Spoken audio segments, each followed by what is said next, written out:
Terima kasih Tuhan Yesus untuk penyertaan-Mu, kesetiaan-Mu dalam hidup kami.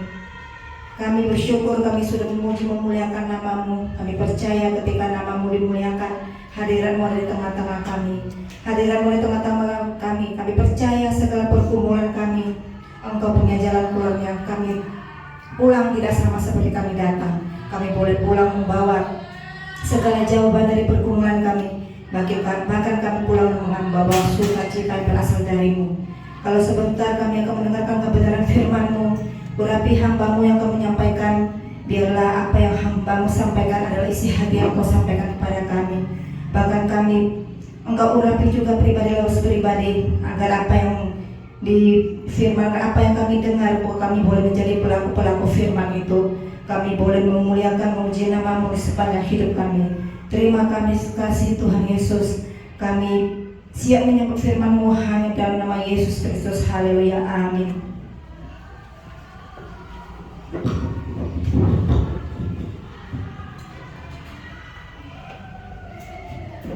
Shalom. Haleluya. Haleluya, puji Tuhan. Cek.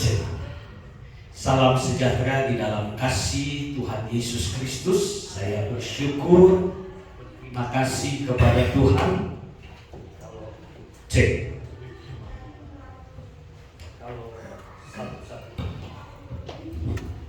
Kalau pada saat pagi hari ini Tuhan sudah kembali mempercayakan kepada kami untuk menyampaikan kebenaran firman Tuhan, bukan kuat, bukan gagah, bukan hebat saya, tapi semua karena kasih karunia Tuhan.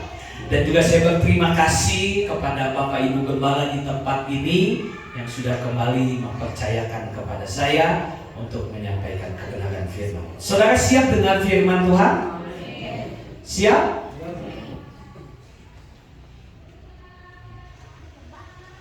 Biar nanti saya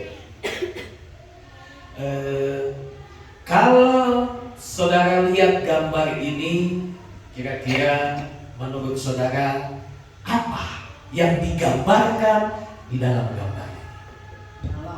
Apa? Penolong. Ada yang lain?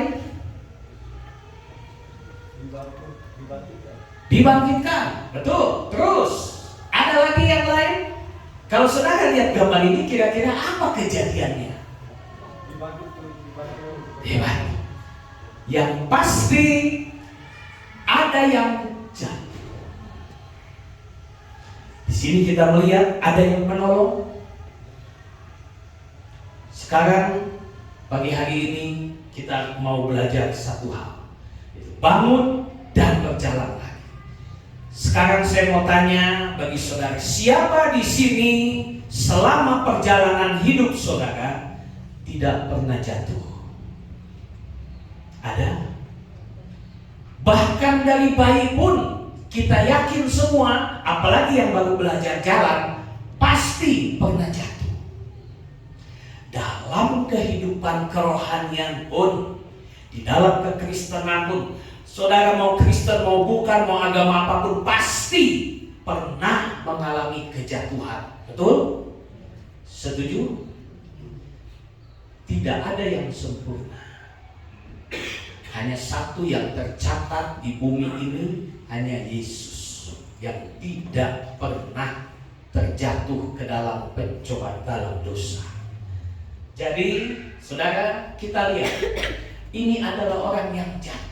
Banyak yang menyebabkan orang jatuh, entah lantainya licin, entah lantainya ada minyak, ada oli, entah kepleset, entah tersandung, bisa menyebabkan orang jatuh. Jangankan saudara, saya yakin semua hamba Tuhan pun pernah jatuh. Mungkin jatuhnya dalam hal yang berbeda.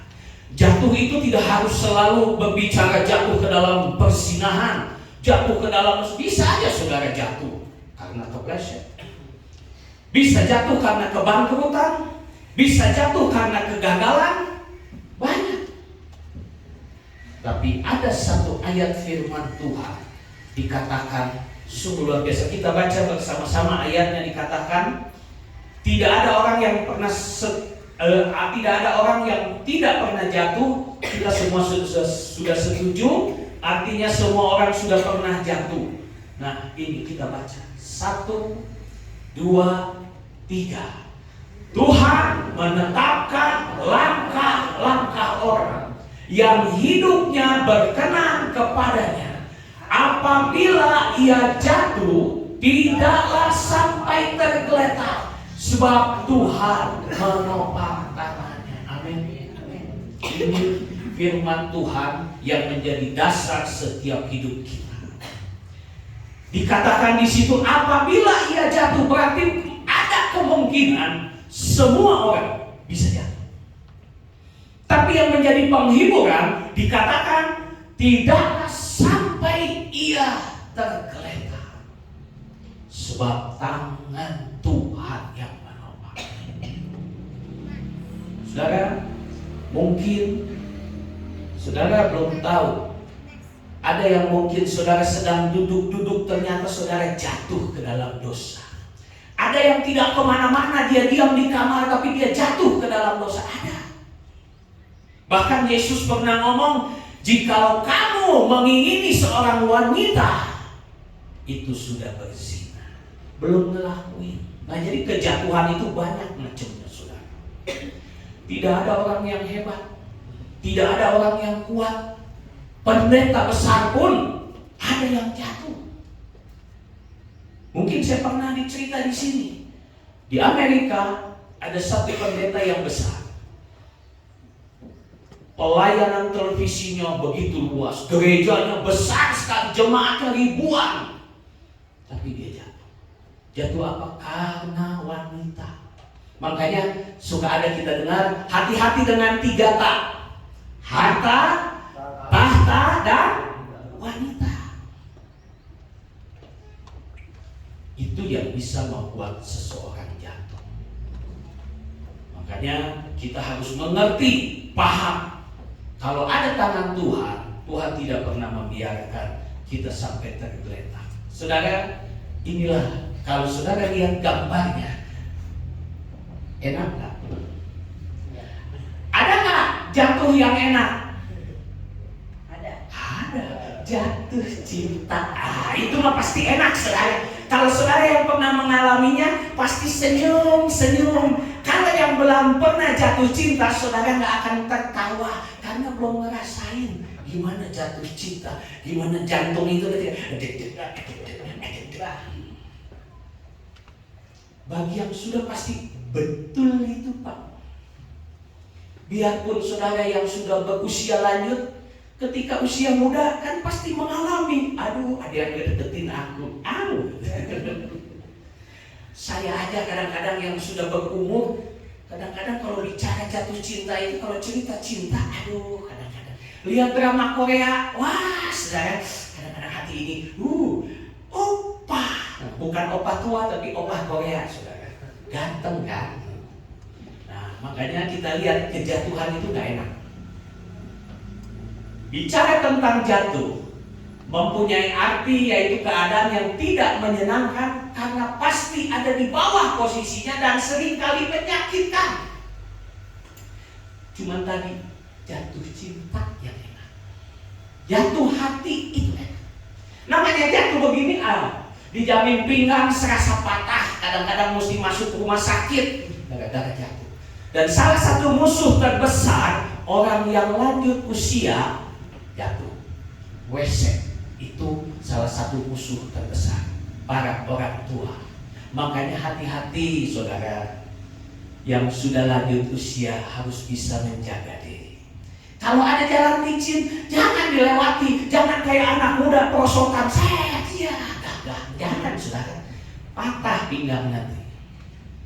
Jadi dikatakan selalu konotasinya negatif. Tidak ada jatuh yang positif, nggak ada.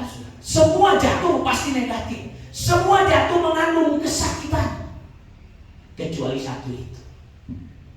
Jadi kita harus paham bahwa kejatuhan itu adalah hal yang negatif. Jadi kita harus menjaga diri kita.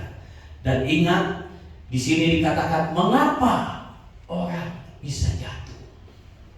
Jawaban yang pertama adalah bodoh bicara. Kita baca Amsal pasal yang ke-10 ayatnya yang ke-8. Amsal pasal yang ke-10 ayatnya yang ke-8. Saya bacakan buat saudara.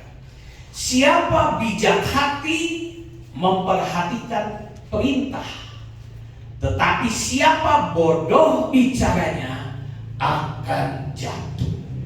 Siapa bijak hati memperhatikan perintah, tetapi siapa bodoh bicaranya akan jatuh. Bahkan ada ayat lain, Raja Salomo bilang begini, hidup dan mati dikuasai lidah. Lidah berbicara apa? Mulut. Mulut berbicara perkataan. Makanya hati-hati dengan mulut saudara.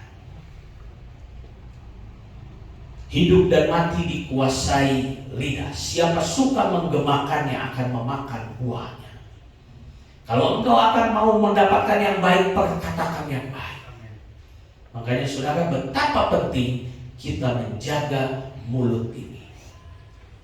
Saudara, kalau nggak percaya bahwa mulut saudara bisa menjatuhkan saudara, ngomong aja ke kanan ke kiri, lu jelek, dijamin ngambek saudara.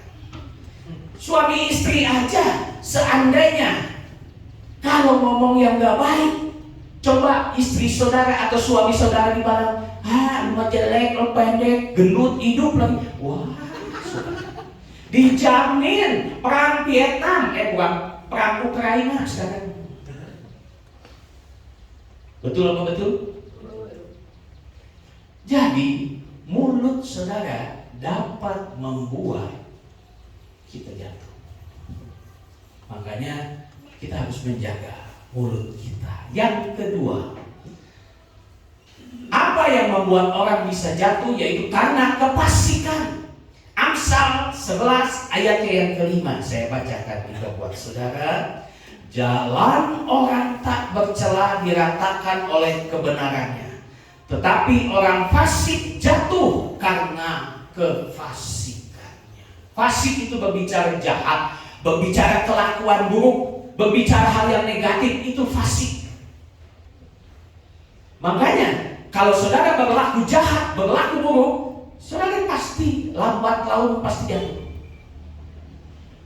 Mungkin ada saat ini yang berbuat jahat tapi belum jatuh, tapi ingat, semua ada waktunya.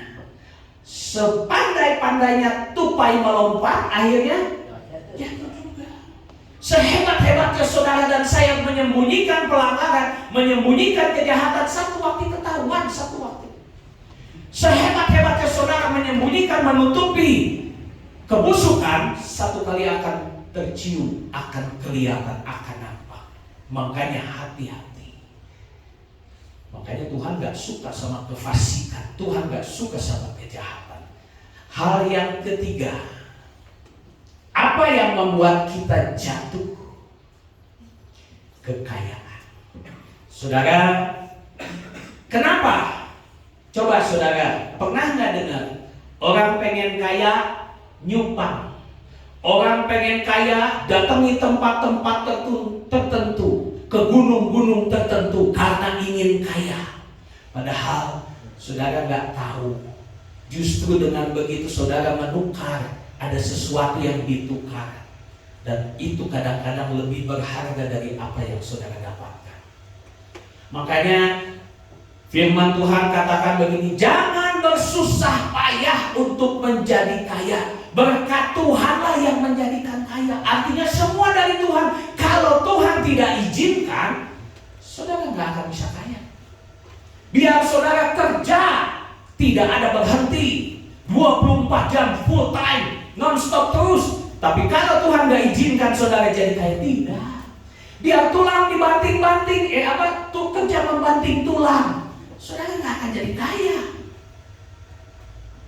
Hanya berkat Tuhan yang menjadikan kaya.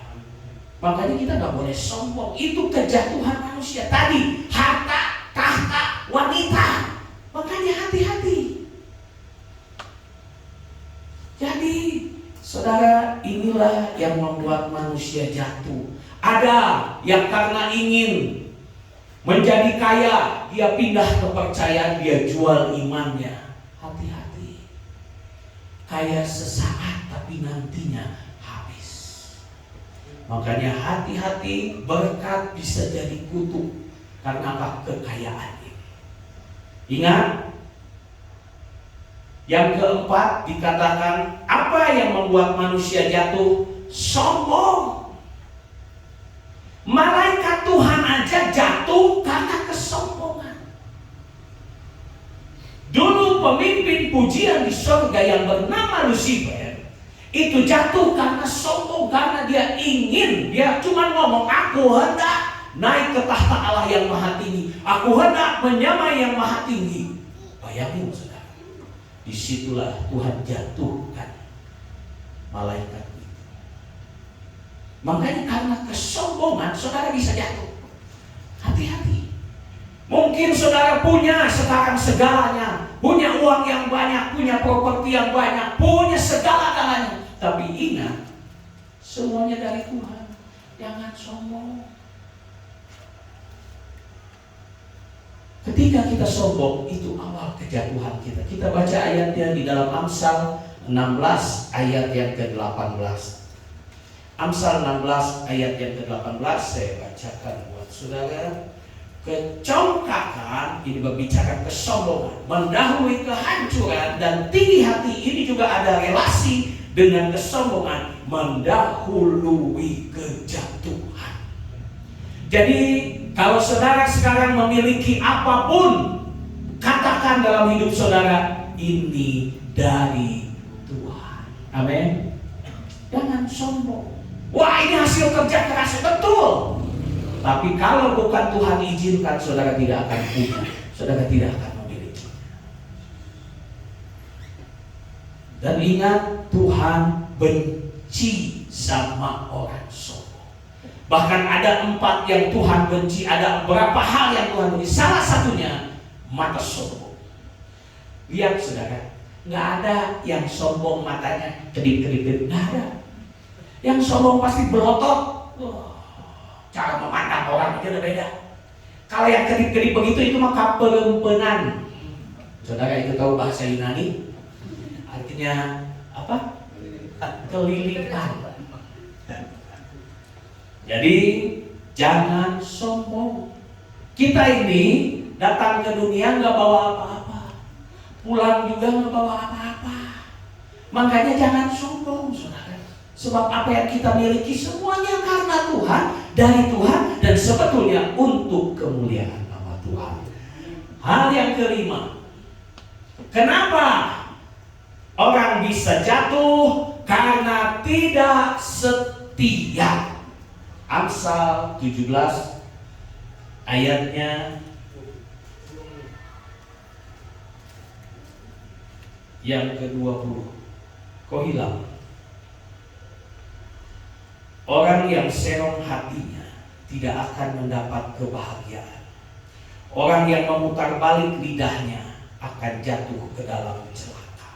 Bicara serong, bicara tidak setia. Makanya saudara, kalau saudara serong, artinya saudara tidak setia. Dan itu yang dapat menyebabkan kejatuhan. Ada nggak di sini yang selingkuh tapi diberkati Tuhan? Hidupnya hebat, hidupnya luar biasa, menjadi berkat. Nggak ada. Malahan hancur. Sebab Tuhan mencintai kesetiaan. Jadi kalau ada di antara saudara yang mau pindah keyakinan, khususnya wanita, saudara harus siap diduakan. Percaya nggak? Karena di yang lain boleh lebih dari 1, bahkan 4. Saudara, makanya Tuhan suka kesetiaan. Di dalam kekristenan, di dalam ajaran Yesus, tidak ada penduaan yang ada hanya 1. Tuhan juga gak mau diduakan. Makanya saudara harus mencintai kesetiaan. Biar istri saudara enggak langsing lagi, sudah langsung, tetap dia istrimu.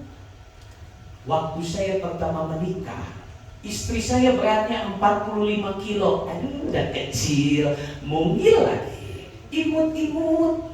Nah, kalau sekarang sudah 60 lebih saudara, tapi saya tetap mengasihi dia, mencintai dia. Sebab apa? Itulah yang Tuhan beri, yang terbaik buat saya. Saudara, jangan pikir Tuhan tidak selalu memberi yang terbaik buat kita. Dia beri yang terbaik. Dia tahu yang sepadan dengan kita. Masalah kecil bisa jadi ribut kalau nggak cocok. Jangan lagi pakai bahasa-bahasa sekarang, bahasa selebritis yang udah 3 bulan, 4 bulan baru menikah. Kami sudah tidak cocok lagi. Memang nyari apa baju cocok? Ya kalau badan lo kegendutan mah ya jadi nggak cocok semua juga. Nah, kalau di dalam rumah tangga mau cari kecocokan, saya jamin yang ada cekcok bukan cocok. Sebab 2 hati menjadi satu itu nggak mudah, nggak bisa. Wah, dalam pernikahan 2 hati menjadi satu, bohong saudara. Yang pasti ketika saudara menikah, ketika saudara dipersatukan Allah, saudara harus belajar menerima kekurangan dan kelebihannya. Itu yang benar. Jangan pakai alasan sudah tidak ada kecocokan lagi. Sampai kapanpun kita nggak akan pernah cocok. Waktu bulan madu pasti cocok. Setelah bulannya di madu, nggak cocok saudara. Makanya Tuhan benci kepada ketidaksetiaan. Itulah yang membuat seseorang jatuh. Yang keenam, nah ini saudara. Kenapa seseorang bisa jatuh? Ada jatuh miskin, yaitu salah satunya kemalasan. Kita baca Amsal 20 ayat yang ke-13. Amsal pasal 20 ayat yang ke-13. Janganlah menyukai tidur supaya engkau tidak jatuh miskin. Bukalah matamu dan engkau akan kenyang dengan makananmu. Yang percaya katakan amin. Saudara, kalau saudara mau kaya tapi saudara malas, jangan harap. Jangan harap, ngaca dulu dong kalau saudara malas. Bahkan ada di firman Tuhan di Perjanjian Baru, siapa yang tidak mau bekerja, jangan kasih makan. Rasul Paulus bilang begitu. Makanya Tuhan gak suka malas. Waktu Tuhan ciptakan Adam dan Hawa, Tuhan kasih senang-senang gak Adam dan Hawa? Enggak. Tuhan kasih tugas, Tuhan kasih kerjaan. Namain binatang, namain ikan, namain burung, namain semua binatang melata liar, bunga apapun mungkin dia namain. Tuhan gak suka yang malas. Lihat nabi-nabi Tuhan, hamba-hamba Tuhan yang Tuhan pilih, semua yang rajin, tidak ada yang malas. Waktu Elisa, Nabi Elisa waktu mau menggantikan Elia, dia lagi membajak sawah dengan 10 lembu. 1 lembu aja sulit saudara untuk mengendalikan ini dengan 10. Artinya Nabi Elisa adalah seorang yang rajin. Dia pekerja keras. Makanya hati-hati, jangan sampai kemalasan ada di dalam hidup kita. Apalagi generasi muda, anak-anak muda. Aduh, kadang saya suka lihat banyak yang malas. Kadang-kadang sedikit-sedikit perintah orang tua, ini nggak benar. Malas itu. Dan Tuhan gak suka kemalasan. Ambil minum aja dari situ ke sini. Minum. Aduh, Tuhan tolong. Makanya jangan sampai kita malas, saudara. Nah, ketika orang itu jatuh dan tidak bangkit lagi, maka ia dapat disamakan dengan orang yang sedang tenggelam. Saudara, Kalau seseorang jatuh nggak bangkit-bangkit lagi, nggak bangun-bangun lagi, sama orang tenggelam, akhirnya mati, nggak bisa buat apa-apa. Makanya hati-hati saudara. Ingat, kita masih punya Tuhan yang tadi, sebab tangan Tuhan menopang tangannya. Nah, yang jadi pertanyaan, apa yang Tuhan mau tahu tentang kita? Saya mau tanya sama saudara, apa yang Tuhan mau tahu tentang kita, tentang kejatuhan kita? Apakah bagaimana cara kita jatuh itu yang Tuhan mau? Apakah seperti itu yang Tuhan mau? Apakah kenapa kita bisa jatuh? Dan yang ketiga, oleh siapa kita jatuh? Apakah Tuhan mau yang seperti ini? Menurut saudara, apakah ini yang Tuhan mau? Tidak, saudara. Yang Tuhan mau, kapan Anda kembali kepadanya. Artinya kapan Anda bangkit kembali, kapan Anda berjalan kembali, kapan Anda menghampiri Tuhan kembali. Itu yang Tuhan mau, saudara. Seberapa kesalahan saudara, seberapa dosa saudara, seberapa kekurangan saudara, ketika kita datang sama Tuhan, maka semuanya itu Tuhan dapat pulihkan, Tuhan dapat ampuni. Apapun ketika saudara datang sama Tuhan, itu yang Tuhan mau. Tuhan gak mau tahu kenapa kita jatuh. Tuhan gak mau bagaimana kita bisa jatuh. Tuhan gak mau tahu oleh siapa kita jatuh. Yang Tuhan mau, kapan kita kembali, saudara.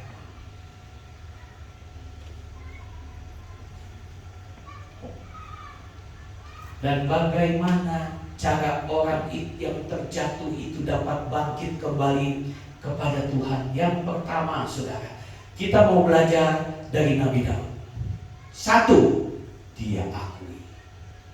Kalau saudara jatuh, kalau saudara berbuat dosa, saudara berbuat salah, satu kuncinya, akui.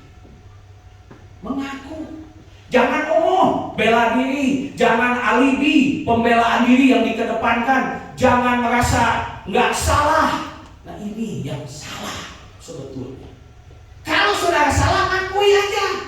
Sebab ada ayat firman Tuhan berkata begini. Kita baca Amsal 28 ayat yang ke-13. 2-3. Siapa menyembunyikan pelanggarannya tidak akan beruntung, tetapi siapa mengakuinya dan meninggalkannya akan disayangi. Saudara, siapa menyembunyikan pelanggarannya, kesalahannya, dosanya tidak akan beruntung, tetapi siapa yang mengakuinya akan disayangi. Saudara, saya bersyukur Tuhan kasih istri yang luar biasa. Karena apa? Ternyata semuanya kalau yang dari Tuhan itu luar biasa, saudara. Sebelum menikah, saya di Bali, istri saya di Kerawang, di Rengas Dengklok. Dia praktek di sana, saya praktek di Bali. Dan saya sudah akui, dan itulah saudara, poin plusnya kalau saudara dekat dengan Tuhan, Tuhan bisa kasih tahu segala-galanya. Namanya laki-laki, saudara, kadang-kadang kita nggak bisa pungkiri ada istilah dunia, rumput tetangga lebih hijau. Waktu sebelum menikah, saya sempat main mata dengan wanita lain di Bali karena terpisah jarak. Walaupun belum di bagaimana-bagaimana, cuma hanya baru tertarik. Dan Tuhan kasih tahu calon istri saya di dalam doanya. Calon suamimu tuh mau nakal-nakal ya. Dikasih tahu. Dia telepon saya, telepon gak langsung, nggak langsung tembak, langsung diberi pakai senjata mesin gun. Dia tanya begini sama saya, dia panggil Koko kan, karena saya ada keturunan Chinese, dia panggil Koko, apa kabar? Baik Saya jawab, kan memang baik. Jasmani. Saya bilang, kenapa kok sudah bawa jasmani rohani? Saya jawab, baik. Terus dia teruskan lagi, rohani. Diam saya. Karena saya tahu ini bukan dia. Ini ada backingnya di belakangnya, yaitu Tuhan. Dan saya tidak berani berbohong. Ketika dia tanya rohani, langsung saya akui, memang saya ada melirik-melirik ke kanan ke kiri. Dan dia jawab begini, Tuhan sudah kasih tahu. Wih, ngeri saudara. Makanya saudara semakin dekat dengan Tuhan, hati-hati saudara. Tuhan yang ada di pihak saudara, siapapun itu gak akan bisa lawan saudara kalau Tuhan ada di pihak saudara. Dan saya akui semuanya benar seperti itu, dan saya tidak akan ulangi. Saya tidak akan mau seperti itu. Dan beres. Siapa mengakui pelanggarannya akan lebih disayang. Dan sekarang istri saya semakin sayang sama saya, saudara. Makanya benar, firman Tuhan itu ya dan amin. Yang penting kita mengakui, jangan udah salah, sombong lagi. Aduh, itu udah sombong, salah, ini udah salah, sombong lagi. Itulah saudara. Makanya kalau kita mau bangkit dari kejatuhan kita, kita harus mengakuinya.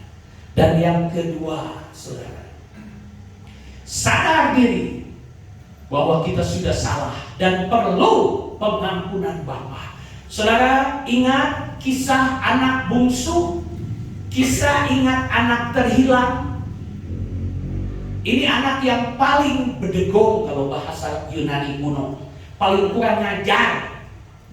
Orang tua masih hidup, minta warisan, kan beleguk saudara, benar nggak? Orang tua masih hidup udah minta warisan, kan aneh gitu. Kalau di kita ini sungguh aneh. Dikasih sama bapaknya, dia keluar dari kota itu ke negeri yang jauh. Dia habiskan dengan pelacur, mungkin judi, mungkin mabuk, mungkin segalanya sampai habis, dan akhirnya dia jadi penjaga babi. Karena kelaparan melanda hebat, bahkan mau makan pun dia susah. Mau makan makanan babi dimarahin sama bosnya. Itu buat babi, bukan buat kamu. Sampai segitu. Tapi dia sadar diri bahwa dia sudah salah. Akhirnya anak bungsu ini menyadarinya. Dia berkata dalam hatinya, di rumah bapakku hamba-hamba aja makan dengan enaknya, tidak seperti babi-babi ini. Dan dia bilang, aku mau kembali kepada bapakku. Aku mau bilang, jangan aku jadi anakmu lagi, biar aku jadi hambamu saja sudah lebih dari cukup. Nah itulah kesadaran diri saudara. Kalau saudara mau bangkit, mau bangun lagi dari kekurangan, dari kejatuhan saudara, sadar bahwa kita sudah salah dan perlu pengampunan Bapa. Ketika anak bungsu ini nyampe kepada bapaknya nggak ngomong apa-apa, nggak ngomong, aku ampuni kau, langsung ditarik, langsung dirangkul, langsung dipeluk, langsung dicium, langsung bilang sama pegawainya, tolong bawa jubah yang terbaik, cincin yang terbaik, sepatu yang terbaik, dibawakan buat anak bungsu ini. Ketika dia mau sadar dan kembali, maka pengampunan Bapa di sorga itu dengan sendirinya menjadi bagian itu. Dan yang ketiga, pertobatan. Kisah Para Rasul 3 ayat yang ke-19. Kisah Para Rasul 3 ayat yang ke-19. Dikatakan di sana, karena itu sadarlah dan bertobatlah supaya dosamu dihapuskan. Di dalam Wahyu 3 ayat 19 dikatakan, barang siapa ku kasihi, dia ku tegur dan ku hajar. Sebab itu relakanlah hatimu dan bertobatlah. Kalau saudara mau bangun lagi, bangkit kembali, bertobat.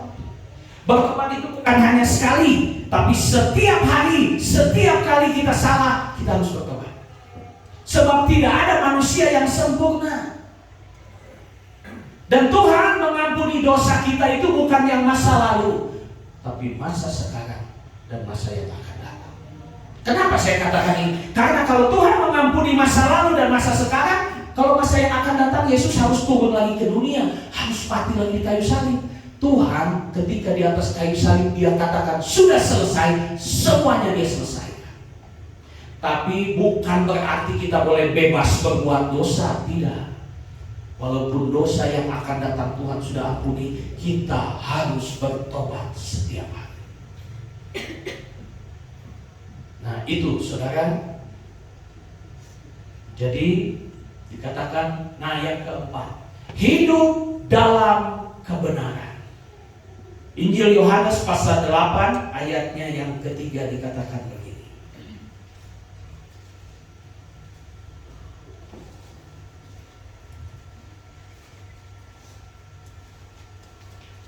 Lalu ahli-ahli Taurat dan orang-orang Farisi membawanya kepada seorang perempuan yang kedapatan berzina. Mereka menempatkan perempuan itu di tengah-tengahnya. Saudara tahu cerita ini. Semua orang harus hidup dalam kebenaran. Ketika ada kebenaran, maka yang lainnya akan hilang. Semua dosa, semua kesalahan, pelanggaran akan hilang ketika ada kebenaran. Sebab kebenaran yang memerdekakan kita. Waktu perempuan ini berbuat zina, dia harus dihukum. Tapi ketika Yesus ada di tengah-tengah itu sang kebenaran, maka ada nggak yang menghukum? Nggak ada. Sebab Yesus ngomong begini, siapa yang tidak berdosa, hendaklah dia yang membunuh pertama kali atau melempari wanita ini dengan batu. Dan semua sadar bahwa orang yang ada di situ semuanya pernah berbuat dosa. Nah, makanya oleh sebab itu, karena kebenaran, hidup dalam kebenaran, karena kebenaran itu kita bisa diampuni. Itu yang memerdekakan hidup kita. Dan ini yang terakhir saudara. Mari kita baca ayatnya di dalam Amsal pasal 24 ayatnya yang ke-16. Amsal pasal 24 ayatnya yang ke-16. Sebab 7 kali orang benar jatuh, namun ia bangun kembali, tetapi orang fasik akan roboh dalam bencana. Saudara, siapapun saudara dan saya, milikilah prinsip kita harus kembali kepada Tuhan. Kita harus bangun kembali, kita harus bangkit kembali, kita harus kembali kepada Tuhan. Ketika kita berbuat dosa, ketika kita berbuat salah, kembali dan kembali. Hanya itu jawaban. Makanya dikatakan Raja Salomo 7 kali orang benar jatuh, ia akan bangkit kembali. Sebab Raja Daud tadi katakan, tangan Tuhan menopang tangannya. Makanya ayo saudara, seberapa kita di hadapan Tuhan, gak usah munafik. Kita terbuka di hadapan Tuhan. Kita akui segala kekurangan, kelemahan kita. Kita akui Tuhan Maha Pengasih, Tuhan Maha Pengampun, dan Tuhan pasti mengampuni saudara dan saya. Tuhan memberkati. Saudara mau datang kepada Tuhan? Saudara mau kembali kepada Tuhan? Hanya di dalam Tuhan ada keselamatan, di luar Tuhan tidak ada keselamatan. Saya tidak panjangkan firman, biarlah firman sudah mengingatkan kita bahwa ada Tuhan, bahwa ada Dia yang sanggup melepaskan kita, membebaskan kita dari segala kejatuhan kita, membangkitkan kita kembali, membawa kita kepada terangnya yang ajaib dan kasih-Nya yang kekal. Puji Tuhan, saya undang bangkit berdiri, kita nyanyikan pujian bukan berdiri di tengah badai. Haleluya.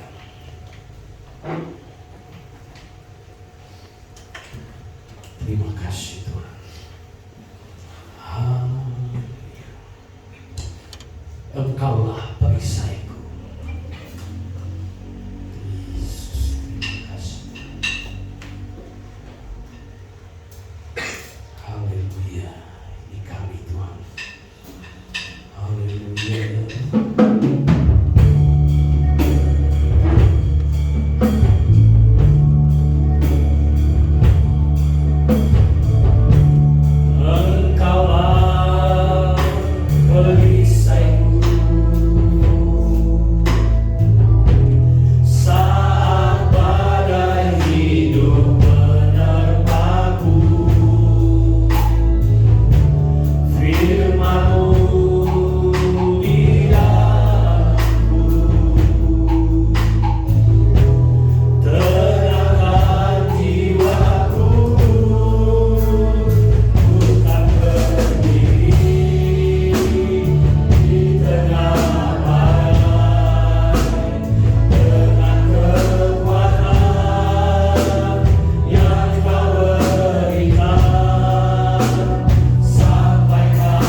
Engkaulah yang menopang hidup kami. Engkaulah kekuatan kami. Engkaulah yang memampukan kami untuk kami dapat berjalan terus bersama dengan Engkau. Tanamkan, materaikan setiap firman-Mu. Jadikan kami pelaku-pelaku firman-Mu. Biarlah firman-Mu menjadi kekuatan baru, menjadi kesukaan, menjadi suluh pedoman di dalam kehidupan kami. Mari kami serahkan hidup kami ke dalam tangan Tuhan. Hamba telah selesai berbicara. Biarlah Roh Kudus-Mu yang berbicara terus di dalam kehidupan kami, untuk mengingatkan kami, untuk menegur kami, untuk memberitahu kami, untuk mengajari kami bahwa kebenaran Tuhan itulah yang harus kami pegang di dalam hidup kami. Terima kasih Tuhan. Kami sambut firman-Mu dengan penuh sukacita. Kami terima dalam nama Tuhan Yesus Kristus kami sudah berdoa. Haleluya. Amin. Saya serahkan kepada pemimpin pujian.